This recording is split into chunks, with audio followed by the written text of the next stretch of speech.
Wow, it's a tire. What if that was a flat tire, I should say. Okay, let's go back inside and we're going to talk about that today. Hang on just a second. Hey everybody, Robert Bruton from the Robert Bruton Outdoor Show. I hope you're doing well today. Hey, you know, one of the things that people ask me a lot is, what happens if I have a flat tire on my trailer? Well, that's a good question, because your trailer didn't come with a jack.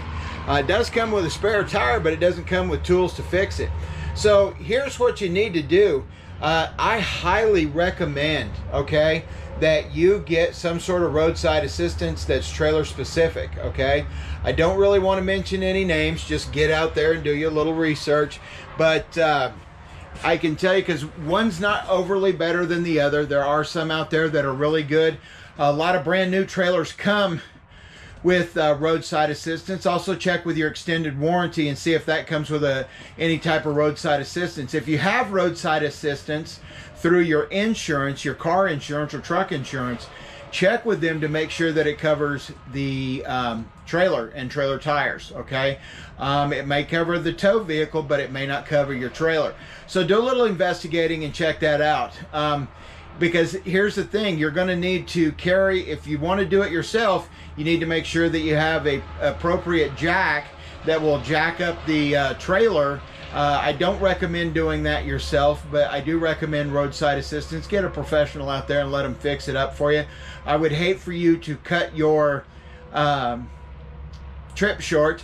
Sorry about that, cut your trip short because you got hurt or something happened to the trailer, because you're going to have to jack it up from the axle. If you don't know what you're doing, this is not a good thing to do. So take some time, do a little research, and find yourself a good roadside assistance company.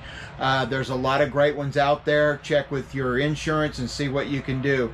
But you do need to make sure, you know, when you're checking your tires on your trailer, make sure that you keep them at the appropriate tire pressure level. You know, you want to make sure that you're checking them for dry rot and things like that. Just because the tread wear is good on your tire doesn't mean that the tire's good. So you need to do a little investigating on the sidewall and see if you see any visible dry rot. The other thing is, you want to do the same thing with your spare tire, especially if you have a spare tire cover on your spare tire. You need to remove that cover and look at your tire, okay, and make sure that it does have the appropriate amount of air in it, because if you're changing your tire and you get out there and go, oh great, we don't have the spare is flat. So you want to make sure that everything is good, so when you set out on the road, you never know what can happen. You never know what road debris is out there. So just make sure that you maintain proper tire safety. So when you have a flat tire, remember, your trailer doesn't come with a jack and stuff like that, and your car stuff is not going to work on your trailer. So you need to talk with your local dealer or talk with the manufacturer and find out what's the appropriate way to do it. And again, I can't stress enough, just get a roadside assistance. Have a professional guy come out, fix it up, you know, sit there, play games, play Angry Birds on your telephone, do something, but get in the trailer, hang out with your kids, but make sure you get off to a safe place. When you have a flat tire out on the highway, make sure that you can get your trailer off enough on the highway that it's not, you know, hugging the stripe there on the deal. Make sure that you do just like truckers, and I would get the red triangle reflectors, and I would run 3 of those out behind your trailer, okay? If you can't get off the road, you need to make sure that people can see you and see you well, okay? It's not a bad idea to have, you know, some sort of emergency flashers going, and it's certainly not a bad idea to put either some cones or the little triangles. They fold up, they fold out of the way. Put those just like a truck would do. If you've seen an 18-wheeler on the side of the road, they put the little triangles up to help people, you know, with crash avoidance. So that's a big deal. Make sure, please make sure that children and those are safe and out of the way and not close to the traffic. They need to be on the passenger side of the car, on the outside of the car and away from it. If God forbid someone hit your car, hit your trailer, that could spell disaster for you and your family. So make sure that people can see you. Make sure that you're well lit up. Make sure the emergency flashers are going, okay? And make sure that if you are changing the flat, that you're on a proper surface to do so, that you're off the road enough that you're not a danger, it's not a danger to yourself or a danger to oncoming traffic, okay? So make awful sure. I see guys out on the freeway all the time, you know, they're bent over and their butt sticking out over the stripe. I mean, what are you thinking? You know, guys that are, you know, and I hate to say it, but people text and drive and people are distracted driving, and that could just spell a horrible disaster, okay? So take some time to do it right, and make sure that you're safe and that the folks around you are safe and the oncoming traffic that's coming at you is safe. If you can get on to a rest stop or somewhere where you can get completely off the highway or freeway, that's a great idea, you know. If not, then just get as far off as you can.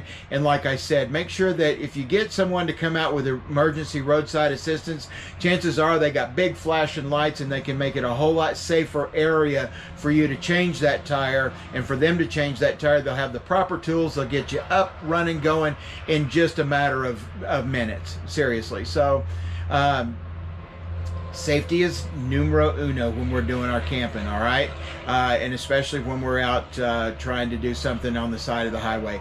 That's a very dangerous place to be. Lots of folks get killed out doing, you know, Good Samaritans, or even people that are changing a tire. So make sure you're watching where you are. If you've got another adult that can wave traffic away from you while you change a tire, please make sure that they're getting people's attention on the highway, and that they are a safe distance away from where the highway stripe is and where the actual highway is, and make sure that, you know, they're kind of waving people off, okay? So have some proper safety gear. If you can put a road flare out, but here's another thing: if you're going to use road flares, make sure that you're not in a forested area where you could potentially start a forest fire. So make sure that if you're using road flares, that you're somewhere that there's no chance that a flare could roll off and start a fire in the ditch beside you, or there's any, you know, dry grass, things like that. I would recommend red flashing lights, something you could attach to the bumper of your trailer that maybe has, you know, that has a little bit more brightness than just the emergency flashers from your vehicle. So try those things and see what you can do. Make sure that you stay safe, okay? And like I said, I would get an emergency roadside assistance. Check with your trailer manufacturer and find out who they recommend. Okay, there's a lot of good stuff out there, a lot of good programs out there, and ask them what their response times are. Okay, you need to know what their average response time is. If you got to wait 3 hours for somebody to come to you, that's not a very good roadside assistance program. Okay, so find out those type of things. You know, questions that you need to ask. What is your average response time? How do I know that the person that is stopping is the person that's supposed to be there? Okay, just like they tell you when you order an Uber who's coming, what their name is, and what their car is. Make sure that you find out if they do stuff like that. Just keep you and your family safe. All right, so this is about really all I can tell you on a flat tire. Is it's really kind of, when you have a flat tire on your trailer, it really is kind of a pain to get it fixed. But if you have emergency roadside assistance,